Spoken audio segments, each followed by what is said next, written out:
Dehancer, Pro or Lite version? Which one is best for you? I've been using these two plugins for a month now, and I thought I'd share my experience with you. That's what we're talking about today. Fasten your seatbelt, let's go.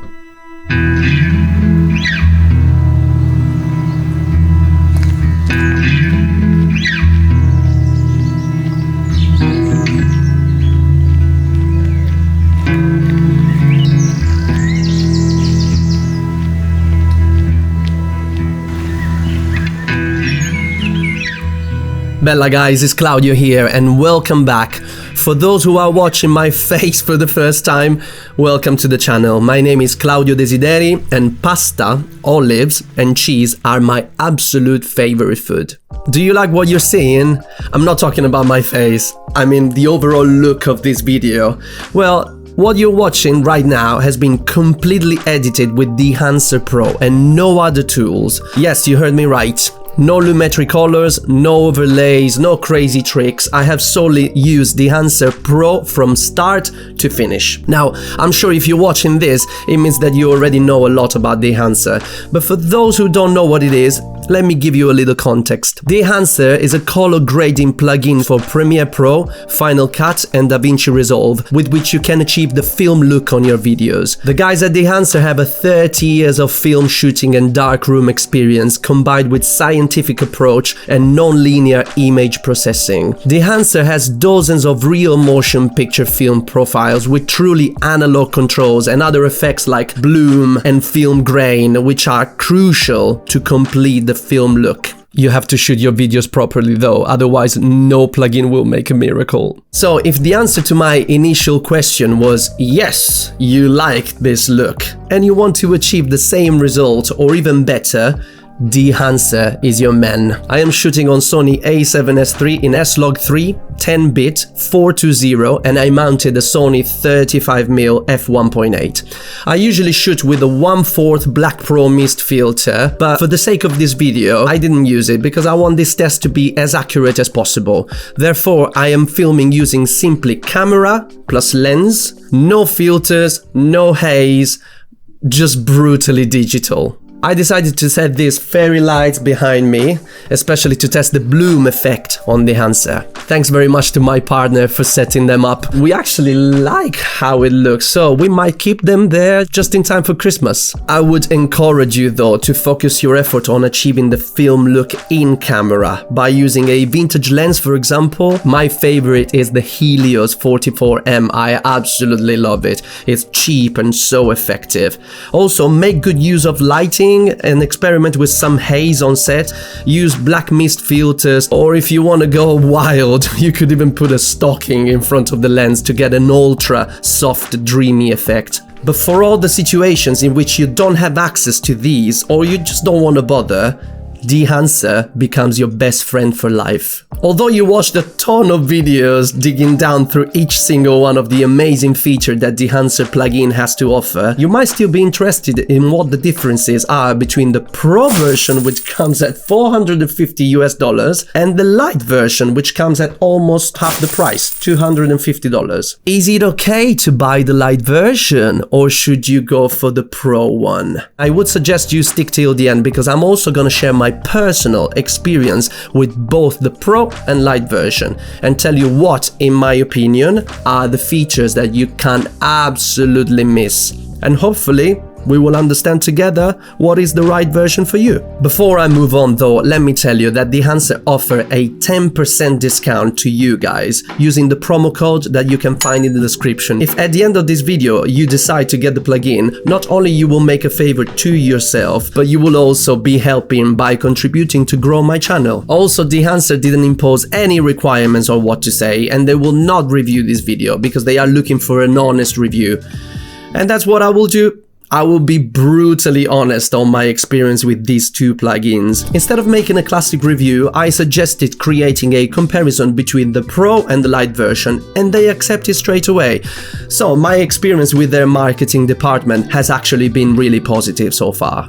In the description you will also find a list with my favorite film emulation presets that come with both the Pro and the Lite version, which might come in handy should you decide to start the free 2 weeks trial license and get a feel of what this plugin can give you. I've put the link for a free trial in the description too, just to make things a little more comfortable for you. Whilst you're there, remember to give this video a thumb up and consider subscribing to the channel, I would really appreciate it.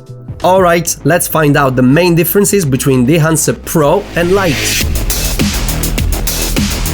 Straight out of the box, although there is no physical box because it's a plugin obviously, the Pro version features 18 tabs, 1-8, whilst the Lite version has 11 tabs, so that means 7 tabs less. Let's take a look at what we're missing here.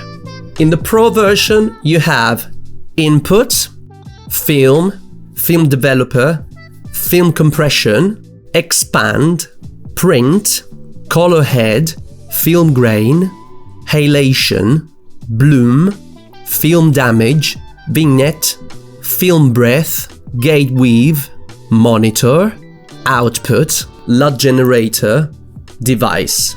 The Lite version is missing Film Developer, Film Compression, Halation, Film Damage, Film Breath, Gate Weave and LUT Generator. 7 tabs less is quite a big loss, especially thinking how much each of them contributes to add important details to the final film style. I noticed that in the Lite version, under the tab Input, you can only choose from 2 sources for your Rec 709 conversion, whereas in the Pro version you have 6 Rec 709 choices. Also, in the Lite version, within Print tab, the profile section is missing, as opposed to the Pro version, in which you can choose from 4 different profiles in addition to the linear one. But I want you to get your own idea, so let's take a look at this short movie that I recently made. I color graded 2 versions of it, one with Dehancer Pro and one with Dehancer Lite. This is the before and after with the Pro version.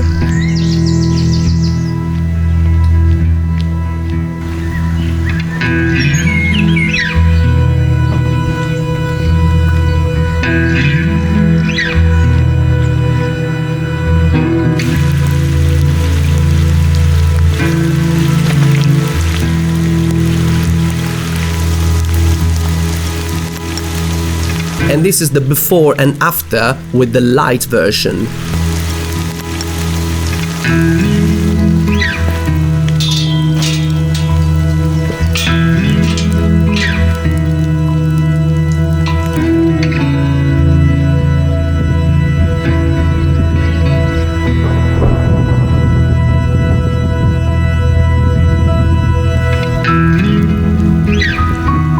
And here's a side-by-side.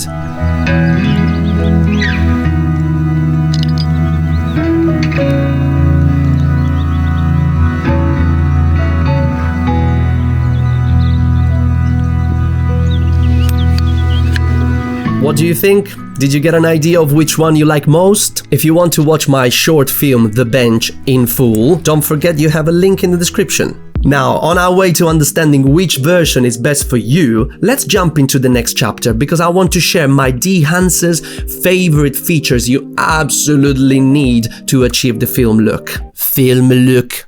The features you absolutely need. My first favorite tab is Input. The foundation is everything, so if you shoot in log like me, it is so handy to be able to do your Rec 709 conversion all in one plugin. Second favorite tab is Film. I had so much fun scrolling through all the film emulations. In this tab I also love the push and pull feature. To put it in a nutshell, it changes your overall tint, which is very cool to give to your video different options for the vintage look. Moving on to Halation. Can you picture that red line you see around the bright light sources in the old movies? Well, that's what is called halation, and it's amazing to see how effective this detail is. You can set it ever so slightly and boom, you are catapulted in an old movie. Halation may produce a red glare in the midtones, mostly affecting the skin tones, and to avoid this I found out that if you set the global diffusion to 0, the midtones stay intact. Another one of my favorites is grain. We've all been there, come on. I used to download film grain overlays too and stack them on top of the video, which, don't get me wrong, it's a good solution, but with an overlay you are tied to the same type of grain. With this tool instead, you have so much freedom and you can create the exact grain type you are looking for by choosing one of the 12 presets or even completely customizing your grain from the scratch, which is also good fun. And last but not least, bloom. This is an absolute must to create the soft look on the highlights that you see in the Hollywood movies, for example. Imagine you hit record and you forgot to mount your Black Pro mist filter, or you simply don't have one yet. The bloom tab has you covered and you're going to love the outcome. I've got 3 honorable mentions. Color head. It's a simple and effective little color correction tab in case you don't want to bother using the Lumetri color panel. In my case, I had already colored my video, but this tab came in handy to apply minor basic adjustments. Second honorable mention, output. It's great to choose the percentage of impact that all your amendments will have on the video. Third honorable mention goes to LUT generator tab. It is one of the main selling points of the Pro version, although there is a caveat which I will tell you later on in the final thoughts, so make sure you stick till the end of the video. Improvement ideas and final thoughts. Alright guys, we're almost at the end of our video. Let's begin with the cons. Speaking about the interface, while using both the Pro and the Lite version, when you have too many tabs opened, it can get a bit messy. At least it did for me. I often had to scroll up or down to find the tab within I wanted to work in, and sometimes I had to close some tabs to tie things up. When the tabs are closed, you can't see if the effect within is enabled or not. So please, Dehancer, if you are watching this, is there any way you can put a little icon next to each tab, even just a small green or gray dot, so that when the tab is closed and the dot is green, it means that the effect within is enabled, and vice versa. If the dot is gray, it means that the effect inside is disabled. This way we could keep things tidier and have a clearer scenario of what effects are on or off. It would be lovely if you could add that, please.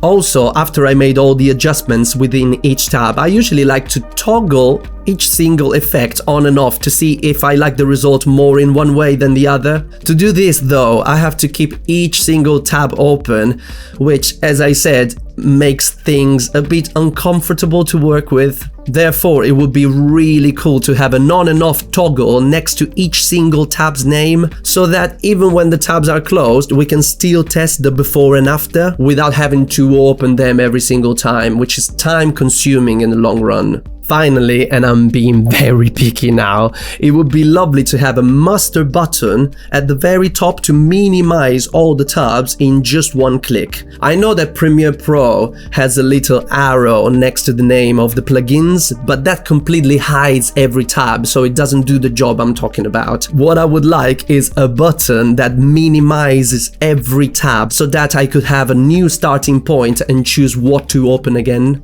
I reckon that would also save a ton of time. And I was about to forget, I owe you my opinion on the LUT generator tab. As Dehancer specifies on the manual that you can download from their website, an exported LUT doesn't include the effects based on geometric transformation or local corrections, including film grain, halation, bloom, vignette, film breadth, and gate weave, and therefore cannot be used as a grading preset.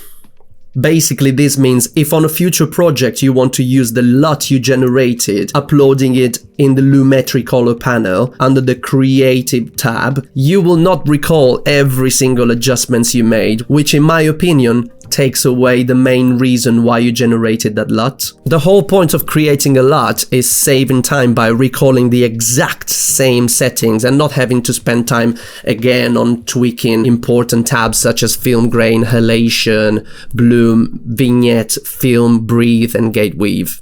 Let's talk about the pros now. I love that I could color correct and color grade all in one tool. It just makes the workflow faster and more enjoyable. You might still want to integrate Lumetri Color in your workflow, but being able to use one single plugin from start to finish without having to deal with multiple adjustment layers or overlays is actually really cool, and it makes your life so much easier, especially for my workflow, as I generally stack lots of adjustment layers on top of each other, and this tends to make my project bulky and slow. This new workflow is actually really exciting because it's pushing me to produce even more, just as it happened for The Bench, my latest short film. I'm not lying, that footage has been sitting in my hard drive for almost 2 years.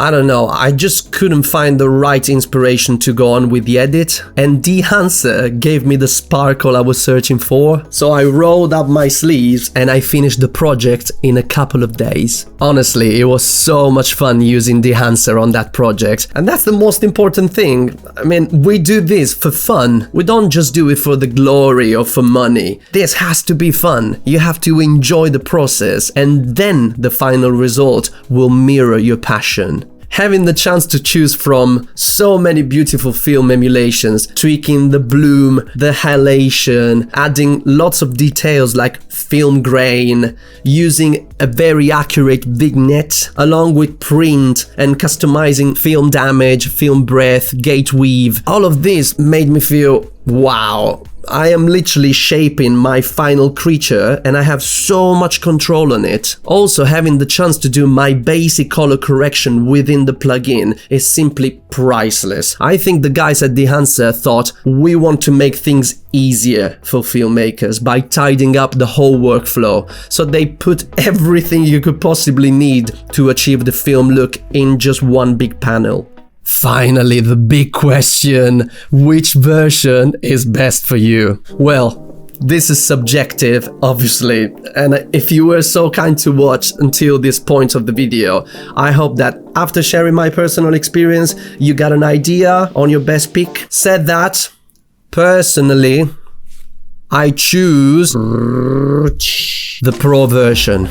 I know it's not cheap, because $450 by the time of this video is not a small amount. But honestly guys, after using it and see the result you can achieve with Dehancer Pro in such a short time, you will forget about the expense and see it as a right investment. For video makers, filmmakers, or editors working full-time or part-time, this plugin is a no-brainer. It will literally pay for itself after the first project. If you're at the start of your filmmaking career and you're still growing your budget, you might want to invest in the Lite version, which doesn't have all the features, obviously, but you can still achieve an amazing film look with it. Finally, I think Dehancer Pro and Lite are for everyone. They have the features of a Pro plugin, but with an easy interface, and it's perfect for those who are taking their first steps into this magnificent world of color grading. And also, I can even imagine more expert editors and colorists using this plugin on projects that don't require a super high-end color grading. This wraps it up, guys. I really hope you enjoyed this comparison, and I would be the happiest man in the world